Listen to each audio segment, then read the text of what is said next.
ప్రభాస్ ఇలా చేస్తాడని నా కలలో కూడా అనుకోలేదంటూ రాజమౌళి గారి లైవ్ కామెంట్స్. రాజమౌళి గారు ఇలాంటి కామెంట్ చేయడంతో ఈ కామెంట్ చూసిన ప్రతి ఒక్కరూ ప్రభాస్కి జేజేలు కొడుతున్నట్లుగా తెలుస్తుంది. మరి దీనికి సంబంధించిన పూర్తి విషయాలు ఏంటో ఇప్పుడైతే తెలుసుకుందాం. రెబల్ స్టార్ ప్రభాస్ అంటే రాజమౌళి గారికి ఎంత ఇష్టమో మనందరికీ తెలిసిందే.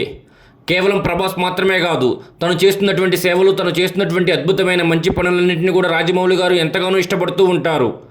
అలాంటి మంచి గొప్ప పని దేశం గర్వించేటటువంటి ప్రభాస్ చేస్తున్నాడని చెప్పడంలో ఎలాంటి సందేహం లేదు.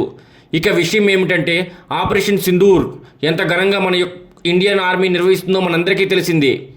అయితే ఇందులో భాగంగానే ఆర్మీ వాళ్లకు, ఆర్మీ జవాన్స్కు ఎలాంటి ఇబ్బందులు కలగకుండా ఉండాలని, వారికి ప్రాణ నష్టం జరగకుండా ఉండాలని ఇండియన్ ఆర్మీ సత్తా ఏంటో పాకిస్తాన్ వాళ్ళకు తెలిసేలా ప్రభాస్ చేయాలని పుంజుకున్నాడు. అందుకోసమని ఇండియన్ ఆర్మీ వాళ్ళందరికీ బుల్లెట్ ప్రూఫ్ జాకెట్స్ ఇవ్వాలని, అందుకు సంబంధించినటువంటి విరాళాన్ని నేనే స్వయంగా ఇస్తానంటూ చెప్పుకొచ్చారు ప్రభాస్. దీంతో రెబల్ స్టార్ ప్రభాస్ చాటుకున్నటువంటి దేశభక్తి, ఆర్మీ వాళ్ళ పట్ల ప్రభాస్కు ఉన్నటువంటి గౌరవాన్ని చూసినటువంటి రాజమౌళి గారు ఫిదా అయిపోయారట. అందుకోసమని రాజమౌళి గారు మాట్లాడుతూ, ప్రభాస్ ఇలాంటి మంచి పనులు చేయడం నాకు చాలా సంతోషకరంగా అనిపిస్తుంది. ఇంకా తన మంచి వ్యక్తిత్వాన్ని బయటపెడుతూ ఎంతో అద్భుతంగా దేశం గర్వించేలా దేశభక్తిని చాటుకున్నాడు.